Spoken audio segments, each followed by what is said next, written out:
What's going on, guys? Josh here, and in this video I wanted to reveal my secret weapon that I always start each of my brands with, and that is a brand style guide. So a brand style guide is pretty much a playbook where all creators, any designers that come into your brand have to follow just to make sure that, all of your visual cosmetics of your brand remains consistent across all different channels. Okay, so in plain old English, pretty much a brand style guide is a list of rules or do's and don'ts that people in your organization have to follow, right? This is super crucial, and it really sets out the foundation of your business just to make sure that when consumers are looking at, your ads, landing pages, emails, anything related to how your business looks, everything remains the same and it's all consistent. Okay, so we just wanted to make sure that that consistency is there, and it's very important for branding. Okay, so a lot of people have been asking me, Josh, how do I go ahead and design a beautiful looking one product page or a product page overall just for e-commerce, right? Now, I always struggle to answer this one because I know that for us personally, or across all of our brands, we always start with this because it really lays the foundation of a good landing page, right? This is because we want to make sure that the fonts, the logo, the colors, everything is unison, right? So they all work together to really kind of push for that conversion. I wanted to put all of this into one video, but it was just too long. So rather than that, I'm going to be creating a playlist on my YouTube channel, and it's going to go through, the foundational elements and then also actual good landing page design and what I personally do. Now let's talk about why a brand style guide is so crucial for a business, right? Regardless of whether you're in dropshipping, Amazon FBA, anything in the digital space, this is so important and it really shouldn't be missed, right? This is because with e-commerce or anything online, there are so many different channels in which your company or your brand can go ahead and market to, your consumers. So what we want to make sure is when consumers, consume some content from you on Facebook or in email or an SMS or your landing page or an ad, we want to make sure that every element, there is some sort of familiarity between all of those channels, right? This is just going to allow for congruency to kind of flow, and then customers to pretty much start to recognize your brand based on certain colors, certain fonts, and all this kind of stuff. It's really important because, as you guys know, it takes about 7 or 8, maybe even up to 13 now, given 2021 and the rise of TikTok, touches for a brand to actually convert someone, a cold lead, into an actual customer. Now, this is why it's so crucial and it needs to be talked about. So with all that being said, let's go ahead and jump straight into my computer, have a look at some examples of what a brand style guide is, right? And talk about how you can go ahead and start developing this yourself as well. Okay, so let's just quickly dive into a real life example of what a branding style guide is. And I just wanted to show you how a legitimate business and a brand, how much time they really put into this, right? Just to show the importance of it. Now we're going to look at Discord right now. Now I'm on brandingstyleguides.com. This is a great website just to go for inspiration, right?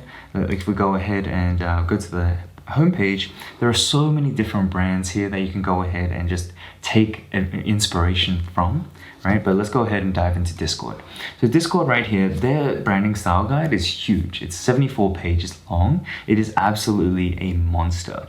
So don't get overwhelmed by this. I just want to kind of draw your attention to certain elements that we need to be focusing on, but I just wanted to show how important this is for real life brands. Now, as we look at this index, you can see here, the ones that we want to be focusing on specifically are going to be this right here. So logo, symbol, wordmark, tagline, brand colors, and also typography. Brands in use and the introduction, you don't need to go too crazy on this. What I would rather you guys focus on are, the elements of a brand style guide that are going to set the foundation, right? And the other elements are, you should keep it top of mind, but it's not super crucial right now. So if you're short on time, just focus on these 3 elements, right? And then we'll go from there.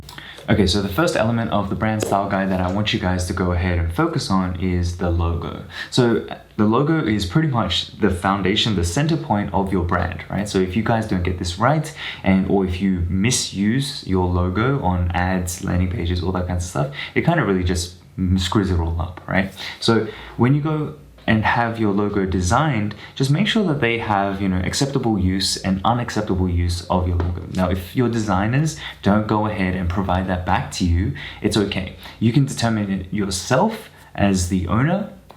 But what you want to kind of jot down and have a think about is, what is the best way to show my logo and what is an unacceptable way of showing the logo?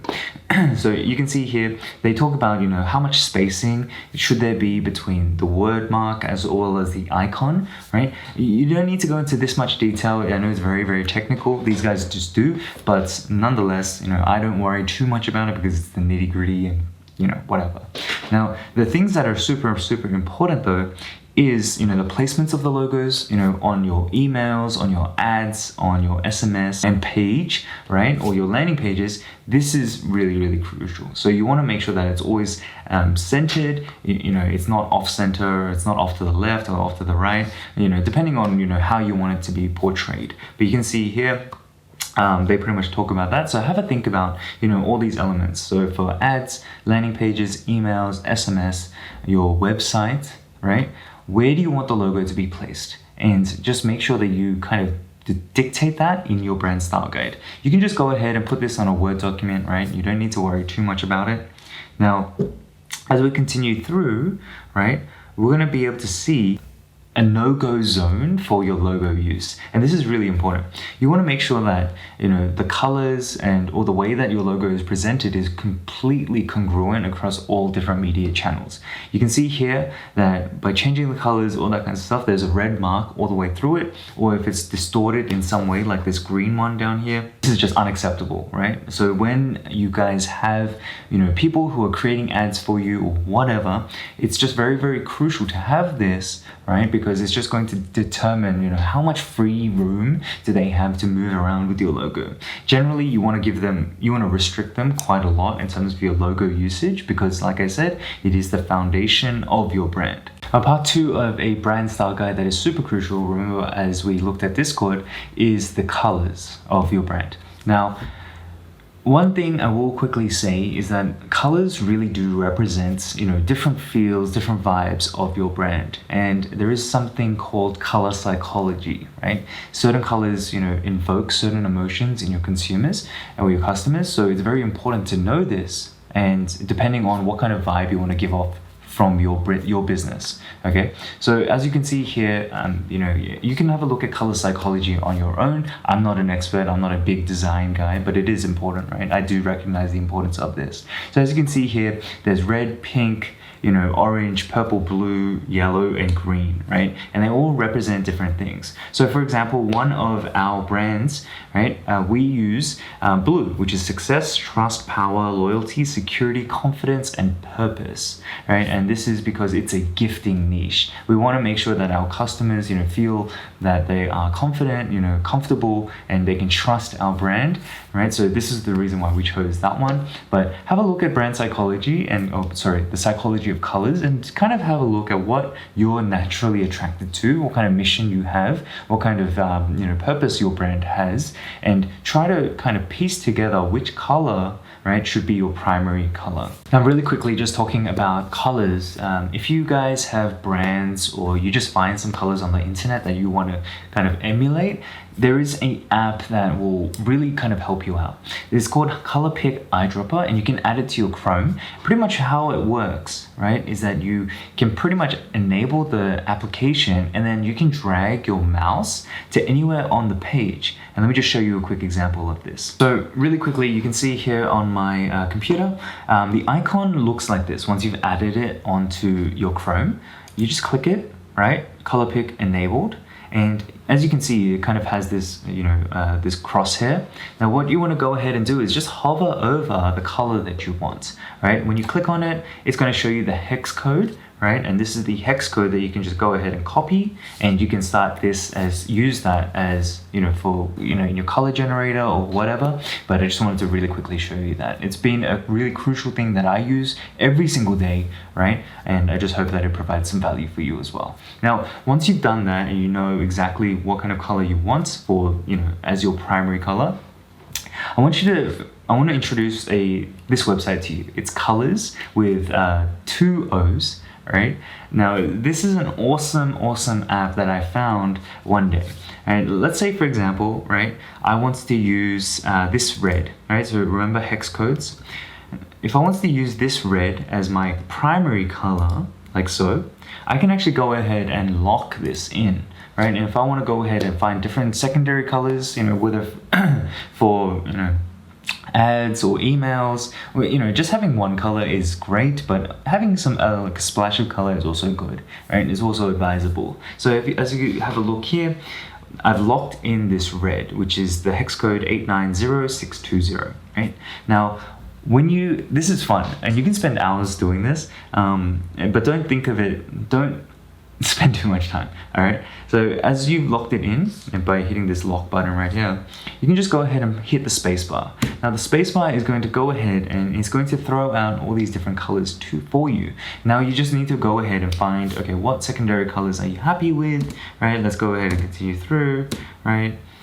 And some are better than others, right? Let's say, for example, I like this yellow or this champagne color, right? And I keep going through. I've locked it, so now those two remain stagnant, and the others, are getting cycled, right? Now you just go ahead, have a look at it, right? Don't need to go too much, but it's just important to have this. So now that you have your colors, right? Now this is going to be, you're going to start to see a congruency across all of your ads and your brand, right? Now that with your primary color, you want to make sure that that's kind of just all over your homepage, and with your add to cart, icons, buttons, any kinds of things like that, you want to make sure that either using your colors or a secondary color. So the third element of a brand style guide that I want to draw your attention to is the typography. This is pretty much just the fonts, right? This is the fonts that are going to be used across all different channels, and we want to make sure that anyone that comes on who's creating ads for you, who's writing emails for you, all that kinds of stuff, they want to use the same fonts. Because if you have, Arial here, Helvetica here, or like it's just really unprofessional, right? This incongruency of fonts. So these guys here go into it very deeply. They have their own custom fonts, typefaces made up. You don't need to worry too much about it. What I want you guys to focus on is that there is a primary font, right? That is going to be your headlines and subheadlines, a secondary font for your body copy. Okay, you don't need to go too crazy into it. Okay, so now that we've done a pretty deep dive into a real life example of a brand style guide, now it's your turn.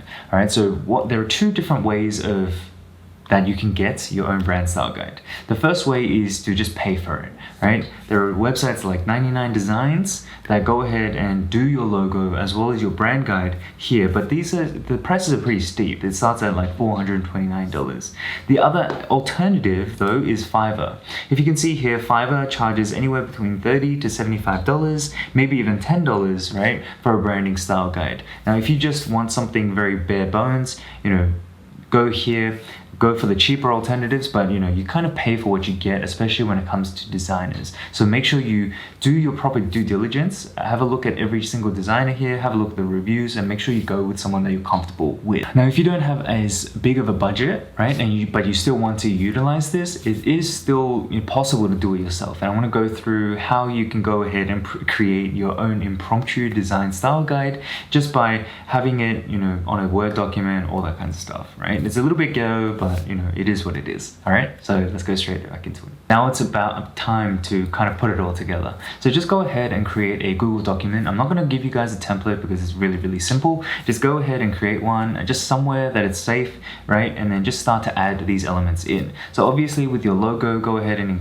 add this in, right? Make sure it's there. And then with your colors, right? Depending on what colors you've chosen, for example, if I go to here, colors, and let's say I've chosen these ones, right? What I'm going to go ahead and do is just copy and paste this onto my Google document, right? So let's like so, right? We've got our colors, right? And then now we want our fonts. Okay, so let's say for example I go back here, and let's say I liked this one right here, right? Let's say I like this one, which is the Abril fat face with the open sands. Let's say I like this one, right? And I'm just gonna go ahead and copy it here. Okay, so this is pretty much going to be the impromptu kind of ghetto style brand guide. You now have your own very own brand style guide, and this is going to really kind of take your brand to the next level. Now that was pretty fun, right? Like we went through pretty much from you guys not knowing what a brand style guide is to now hopefully understanding exactly what it is, how to create your own, and also how crucial it is in playing, and developing your brand's personality on the digital front. Remember, the brand guide is so important because as a company in the digital space, right, there are so many different channels in which your brand's content can be consumed, and we want to make sure that no matter where our consumers find our content, that it remains the same, and they can start to kind of be like, oh yeah, I thought about this, I saw this on Facebook, oh yeah, I saw this on TikTok, or all that kinds of stuff, right? So that's where the importance and why the brand guide is so important. All right, I hope you guys got some value out of it. So with all that being said, guys, just wanted to thank you guys. Remember, this is the first part of my playlist where it's going to guide you through exactly how to build out your beautiful landing page,